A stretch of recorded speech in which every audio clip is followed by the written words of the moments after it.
இந்த கதை கேரளாவோட கொல்லம் மாவட்டத்தில் இருந்து ஆரம்பிக்குது. இதோட ஆரம்பம் என்னவோ சாதாரணமாக இருந்தாலும் முடிவு யூகிக்க முடியாத அளவு மோசமான ஒன்றாகத்தான் இருந்திருக்கு. 33 வயசான பிரசாத் நம்பியார் பாலக்காட்டில் இருக்கிற ஒரு தனியார் பள்ளி ஒன்றுல சங்கீத ஆசிரியரா வேலை செஞ்சு வாரார். அதோட தனியார் வகுப்புகளையும் நடத்தி வந்திருக்கார். கோழிக்கூட்டில் இருக்கிற வடகரை தான் பிரசாந்தோட சொந்த ஊர். 2019 பிரசாந்த் தம்பதிக்கு முதல் குழந்தை பிறந்திருக்கு. அது ஒரு ஆண் குழந்தை. அதுக்கு பேர் வைக்கிறதுக்கு ஒரு விழா ஒண்ணு அவங்க வீட்டிலேயே ஏற்பாடு பண்றாங்க. அந்த விழாவுக்கு பிரசாந்தோட சொந்தக்காரங்க, அவரோட மனைவி தரப்புல இருக்கிற சொந்தக்காரங்க எல்லாருமே அழைக்கப்பட்டிருக்காங்க. அப்படி இந்த விழாவுக்கு வந்திருந்த பிரசாந்த் மனைவியோட தூரத்து சொந்தக்கார பெண் தான் சுசித்ரா பிள்ளை. சுசித்ராவுக்கு அப்ப வயசு 42 இருந்திருக்கு. அழகு கலை பயிற்சியாளராக வேலை செய்து வந்தவங்க. அதோட நல்ல வசதியான குடும்பத்தை சேர்ந்த பொண்ணு. அப்பா அம்மாவுக்கு சுசித்ரா மட்டும் ஒரே பொண்ணா இருந்திருக்கா. தொழில சுசித்ராவுக்கு நல்ல வருமானம் வந்திருக்கு. 2 முறை திருமணம் பண்ணினாலும் 2 திருமணங்களும் தோல்வியில போய் முடிஞ்சிருக்கு. இதனால சுசித்ரா கணவர்கிட்ட இருந்து விவாகரத்து வாங்கிட்டு அவங்களோட பெற்றோர் கூட இருந்து வாழ்ந்து வந்திருக்கா. இப்படி இருக்கக்குள்ள பிரசாந்தும் சுசித்ராவும் பிரசாந்தோட மகனோட பேர் சூட்டு விழாவில் தான் முதல் அறிமுகமாகி இருக்காங்க.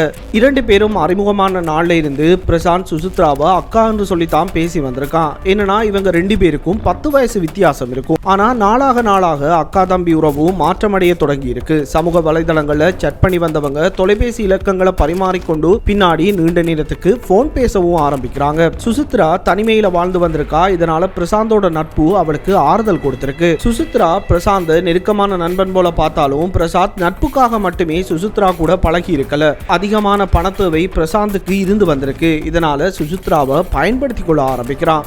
சுருக்கமா சொன்னா பிரசாந்தோட பார்வைக்கு சுசித்ரா ஒரு ஏடிஎம் மெஷின் போல தான் இருந்திருக்கா. பிரசாந்த் கேட்கிறப்ப எல்லாமே பணம் கொடுத்து வந்திருக்கா. 2019 இவங்க சந்திச்சதுல இருந்து 2020 வரைக்கும் சுசித்ரா கிட்ட இருந்து 2.5 லட்சம் பிரசாத் பணம் கடனா வாங்கி கொண்டிருக்கான். வெளியே தெரியாத அளவுக்கு கணவன் மனைவி உறவு இவங்களுக்குள்ள இருந்தாலும் வெளியுலக பார்வைக்கு ஒரு அக்கா தம்பி போல இவங்க நடிச்சு வந்ததுனால யாருக்குமே இவங்க பேசி பழகி வாரதுல சந்தேகம் இருந்து வரல. பிரசாந்துக்கு கடனாக கொடுத்த பணத்தை திருப்பி வாங்கணும் என்ற எண்ணம் சுசித்ராவுக்கு இருந்திருக்கல. அதோட பிரசாந்த் திருமணம் பண்ணிக்கொள்ள முடியாது என்றும் சுசித்ராவுக்கு நல்லாவே தெரியும். மறுபடியும் ஒருத்தரை திருமணம் பண்ணிக்கொள்ளணும் என்ற ஆசையும் சுசித்ராவுக்கு இருந்திருக்கல் என்றுதான் தெரியுது. இந்த எல்லா காரணங்களும் சுசித்ராவோட பயம் இல்லாம பழகிறதுக்கும் தேவை ஏற்படுறப்போ பணத்தை வாங்கி கொள்றதுக்கும் பிரசாந்துக்கு வசதியா இருந்திருக்கு. இவங்க பழக ஆரம்பிச்சு 1 வருடம் முடிஞ்சிருக்கு. சுசித்ரா தனக்கென்று ஒரு குழந்தை வேணும் என்று ரொம்ப நாளாவே ஆசைப்பட்டு வந்திருக்கா. ஆரம்பத்துல ஒரு குழந்தையை தத்தெடுக்கணும் என்ற எண்ணம் சுசித்ரா மனசுல இருந்திருக்கு. ஆனா பிரசாந்தோட பழக்கம் நெருக்கமாக இந்த முடிவு மாறி இருக்கு. தத்தெடுக்கிறதுக்கு பதிலா தன்னாலேயே ஒரு குழந்தையை பெத்தெடுக்கலாம் என்று சுசித்ரா முடிவு பண்றா. 2020 பிப்ரவரி மாசம் பிரசாந்துக்கு போன் பண்ணி இருந்த சுசித்ரா தான் ஒரு தாயாக விரும்புறதாகவும் பிரசாந்த் கிட்ட இருந்து ஒரு குழந்தை வேணும் என்றும் சொல்லி இருக்கா. அவ்வளவு நாளும் அக்கான்னு சொல்லி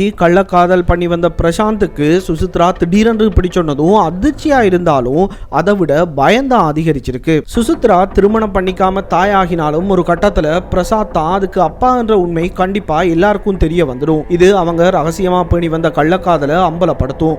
அதோட பிரசாந்தோட குடும்ப வாழ்க்கையும் இது ரொம்பவே பாதிக்கும். அது மட்டும் இல்லாம குழந்தைக்கு அப்பான்னு ஒரு பேர் வேணும். அதற்காக தான் அப்பாவா இருக்க சொல்லி சுசித்ரா பிரசாந்த வற்புறுத்துறதுக்கும் வாய்ப்பு இருக்கு. இது எல்லாமே பிரசாந்தோட மண்டைக்குள்ள ஓடிட்டு இருந்ததுனால சுசித்ரா கேட்டதுக்கு பிரசாந்த் மறுப்பு சொல்லி இருக்கான். அதை எவ்வளவோ சுசித்ரா கிட்ட சொல்லி புரிய வைக்கிறதுக்கு பிரசாந்த் முயற்சி பண்ணினாலும் சுசித்ரா அதை கேட்கிற பாடு இல்ல. பிரசாந்த் மூலம் தனக்கு ஒரு குழந்தை வேணும் என்றதுல சுசித்ரா உறுதியா இருந்திருக்கா. இந்த சம்பவத்துக்கு பிறகு பிரசாந்த் சுசித்ரா கிட்ட இருந்து கொஞ்சமா விலக முடிவு பண்றான். ஆனா சுசித்ரா பிரசாந்த விடுற பாடில்ல. சோ அவளை விட்டு விலகுறதும் ரொம்பவே கடினமா மாறி போயிருக்கு. என்னன்னா திடீரென்று பேசி பழகிறத நிறுத்தி கொண்டா சுசித்ரா மூலம் பிரசாந்தோட கள்ளக்காதல் பிரசாந்தோட குடும்பத்துக்கு தெரிய வரலாம். இல்லனா சுசித்ரா கொடுத்த பணத்தை திருப்பி கேட்கலாம். அப்ப திருப்பி கொடுக்கறதுக்கும் பிரசாந்த் கிட்ட பணம் இருக்குல்ல. இதனால ஆரம்பத்துல இனிப்பா தெரிஞ்ச சுசித்ராவோட உறவு பின்னாடி கசக்க ஆரம்பிக்குது. பிரசாந்த் லைஃப்ல சுசித்ரா பெரிய சிக்கலாகவும் தலைவலியாகவும் மாறி போயிருக்கா. இந்த பிரச்சனையில இருந்து தப்பிக்கிறதுக்கு பிரசாந்த் பல வழிகளை தேட ஆரம்பிக்கிறான். அப்படி பல நாட்கள் யோசித்த பின்னாடி இந்த பிரச்சனையில இருந்து தப்புறதுக்காக சுசித்ராவை தன்னோட வாழ்க்கையில இருந்து இல்லாம பண்றதுதான்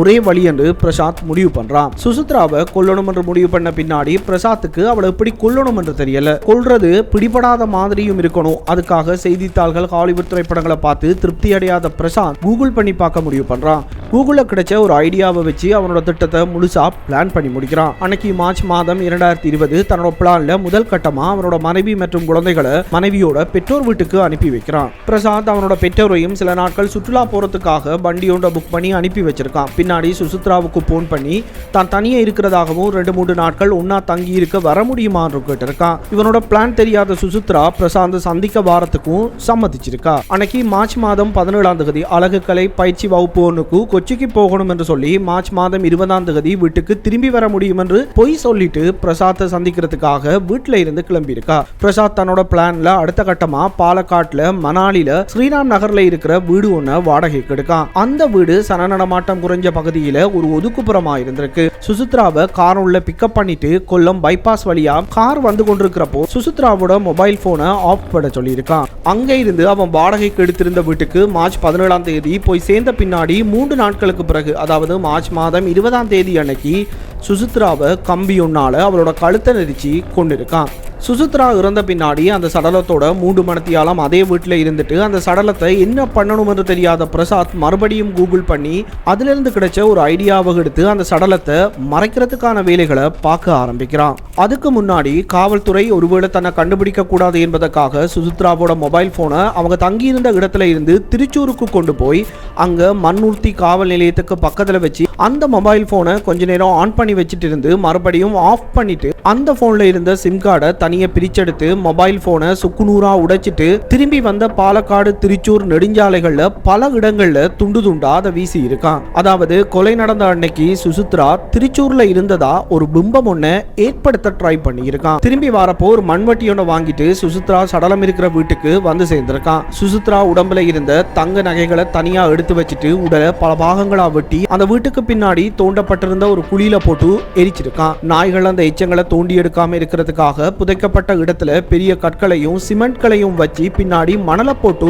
மூடி இருக்கான். இது நடந்து முடிஞ்ச பின்னாடி கொலை நடந்த அறையை கழுவி சுத்தம் பண்ணிட்டு சுசித்ரா போட்டிருந்த துணி, ஹேண்ட்பேக், கொலை பண்ண பயன்படுத்திய கம்பி, வீட்டை துடைக்க பயன்படுத்திய துணி எல்லாத்தையும் ஒன்னா வச்சு எரிச்சிருக்கான். சுசித்ரா கொண்டு வந்த மேக்கப் சாமான்களை பாலக்காட்டு தொட்டுப்பாலம் ஜங்ஷன்ல இருக்கிற ஒரு கால்வாய் ஒன்றுல போட்டது மட்டும் இல்லாம வெட்டுறதுக்காக பயன்படுத்தின கத்தி, மண்வெட்டிய அங்கிருந்த சதுப்பு நிலம் ஒன்றுல புதைச்சு வச்சுட்டு வீட்டுக்கு போய் சேர்ந்திருக்கான். மார்ச் மாதம் 20ஆம் தேதி தங்களோட வீட்டுக்கு திரும்பி வரதா சொல்லிட்டு போன தங்களோட மகள் வீட்டுக்கு வந்து சேரல. பயிற்சிக்கு போறதா சொல்லிட்டு போன அகாடமிக்கும் போய் சேர்ந்திருக்கல. மொபைல் போன் ஆஃப் பண்ணப்பட்டிருந்ததுனால பயந்து போன சுசித்ராவோட பெற்றோர் காவல் நிலையத்தில் சுசித்ரா காணாமல் போயிட்டதா புகார் ஒன்று பதிவு செய்கிறாங்க. புகாரை விசாரிக்க ஆரம்பித்த காவல்துறை சுசித்ராவோட மொபைல் ஃபோன் லொக்கேஷனை செக் பண்ணி பார்க்குறப்போ சுசித்ராவோட மொபைல் ஃபோன் மார்ச் 17ஆம் தேதி கொல்லம் பைபாஸ் நெடுஞ்சாலையில் வச்சு ஆஃப் ஆகினதையும் மறுபடியும் மார்ச் 20ஆம் தேதி திருச்சூரில் சில நிமிடங்கள் ஆன் ஆகி மறுபடியும் ஆஃப் ஆகினதையும் கண்டுபிடிக்கிறாங்க. அப்போ கொரோனா ஊரடங்கு போடப்பட்டிருந்ததுனால இந்த கேஸை விசாரிக்கிறது காவல்துறைக்கு பெரிய சவாலாக இருந்திருக்கு. அப்போ வரைக்கும் பிரசாந்தோட திட்டப்படியே எல்லாம் நடந்து வந்திருக்கு. பிரசாந்தை கண்டுபிடிக்கிறதுக்கு காவல்துறையிட்ட எந்த ஆதாரங்களும் அப்ப சிக்கி இருக்கல. சுசித்ரா அடிக்கடி பேசி வந்த மொபைல் நம்பர்களை காவல்துறை கலெக்ட் பண்ணி செக் பண்ணி வரப்போ பிரசாந்த் மொபைல் நம்பருக்கு போன் பண்ணி பேசி இருக்கிறத கண்டுபிடிக்கிறாங்க. சோ தாமதம் இல்லாம காவல்துறை பிரசாந்த் வீட்டுக்கு வந்து சேர்ந்து பிரசாந்தோட மொபைல் போனை காவல்துறை பறிமுதல் பண்றாங்க. ஆனா முன்னாடியே பிரசாந்த் சுசித்ரா கூட இருந்த எல்லா தொடர்புகளையும் போன்ல இருந்து டிலீட் பண்ணி இருந்திருக்கான். சுசித்ரா பற்றி கேட்டப்போ அவங்கள தெரியும், ஆனா அவங்களை நேர்ல சந்திக்கல என்று சொல்லியிருக்கான். ஆனா பிரசாந்த் மொபைல் போன்ல call history, social media history, Google search history எல்லாமே அளிக்கப்பட்டிருந்தது மட்டும் காவல்துறைக்கு ரொம்பவே சந்தேகத்தை கொண்டு வந்திருக்கு. இதனால அந்த மொபைல் போன்ல இருந்து டிலீட் பண்ணப்பட்ட சோசியல் மீடியா மெசேஜ்கள், புகைப்படங்கள் எல்லாத்தையும் காவல்துறை ரீகவர் பண்ணி பார்த்தப்போ அதுல இருவரும் எப்படிப்பட்ட ஒரு ரிலேஷன்ஷிப்ல இருந்தாங்க என்பது தெரிய வருகிறது. அதுக்காக பிரசாந்த் தான் குற்றவாளி என்று ஆகாது இல்லையா? மார்ச் 17 அன்னைக்கு பிரசாந்த் சுசித்ராவை சந்திச்சானா இல்லையா என்பதற்கு தான் காவல்துறைக்கு வலுவான ஆதாரம் தேவைப்பட்டிருக்கு. பிரசாந்தோட கூகுள் சர்ச் ஹிஸ்டரியை ரீகவர் பண்ணி பார்த்ததுல 2 தேடல்கள் சுசித்ரா காணாமல் போனதா சொல்லப்பட்ட அதே நாள், அதாவது மார்ச் 20 தேடப்பட்டிருந்திருக்கு. அதுல how spiritual guru kill his wife என்றும் அடுத்தது how to dispose the body என்றும் பிரசாந்த் தேடி இருந்திருக்கான். ஸோ காவல்துறைக்கு இருந்த சந்தேகம் உறுதியாகுது. இந்த கூகுள் சர்ச் பண்ணப்பட்ட நேரமும் சுசித்ரா காணாமல் போன நாள் நேரமும் ஒன்னா இருக்கிறத வச்சு கேஸ் ஃபைல் பண்ணப்பட்டு விசாரணை ஆரம்பிக்கப்படுகிறது. கடைசியா கொலை நடந்த வீட்டில இருந்து சுசித்ராவோட புதைக்கப்பட்ட சடலம் தோண்டி எடுக்கப்படுகிறது. பிரசாந்த் அவங்க அம்மா அப்பாவை சுற்றுலா அனுப்பியது, மனைவியை அவங்க வீட்டுக்கு அனுப்பியது எல்லாமே திடீரென்று காரணம் சொல்லாம முடிவு பண்ணியது என்றது அவங்களுக்கு முன்னாடியே சந்தேகத்தை ஏற்படுத்தினதா சொல்றாங்க. பிரசாந்தோட மொபைல் போன் மார்ச் 17 இருந்து மார்ச் 20 வரைக்குமே அவங்க வீட்டில் இருந்ததா தான் லொகேஷன் காட்டியிருக்கு. ஆனா பிரசாந்த் மனைவி வாக்குமூலப்படி ஒரு நாளுமே பிரசாந்த் மொபைல் போன் இல்லாம வெளியில எங்கேயுமே போனது கிடையாது என்று சொல்றாங்க. இந்த கொலைக்கு நேரடி சாட்சியங்கள் எதுவும் இருந்திருக்கல என்பதனால முற்றும் முழுதா தடயவியல் மற்றும் தொழில்நுட்ப சாட்சியங்களை மட்டும் வச்சு குற்றம் ப்ரூவ் பண்ணப்பட்டிருக்கு. கொலை நடந்து 2 ஆண்டுகளுக்கு பிறகு 2023 மே மாதம் 15ஆம் தேதி அன்னைக்கு இந்த கேஸோட தீர்ப்பு வழங்கப்பட்டிருக்கு. சுசித்ராவை கொன்னது, தடயங்களை மறைச்சது போன்ற குற்றங்களுக்கு பிரசாத் நம்பியாருக்கு ஆயுள் தண்டனை கொடுத்து கேரள நீதிமன்றம் தீர்ப்பு வழங்கியிருக்கு.